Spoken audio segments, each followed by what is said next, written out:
புரட்சி அதிமுக என்ற புதிய கட்சியை புகழேந்தி தொடங்கியுள்ளார்.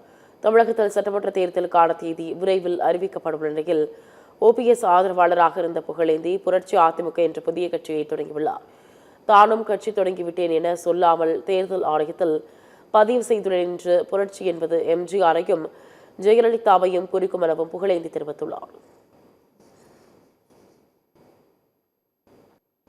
மகிழ்ச்சியான செய்தியாக புரட்சி அண்ணா திராவிட முன்னேற்ற கழகம் என்கின்ற ஒரு இயக்கத்தை இன்றைய தினம் துவக்கி இருக்கிறோம்.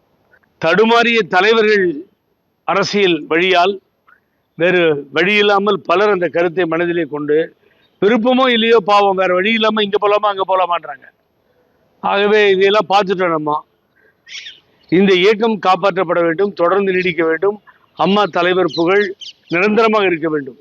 ஆகவே கண்ணீர் விட்டு அடைகின்ற தொண்டர்களுக்கு ஒரு ஆறுதலாக துணையாக நிற்போம் என்பதை நிரூபிக்கின்ற வகையில்தான் புரட்சி அண்ணா திராவிட முன்னேற்ற கழகத்தை இன்றைய தினம் அதிகாரப்பூர்வமாக, ஆகவே இனி அவர்கள் சின்னம் ஒதுக்க வேண்டும். அது ஒன்றுதான் பாக்கி இருக்கிறது.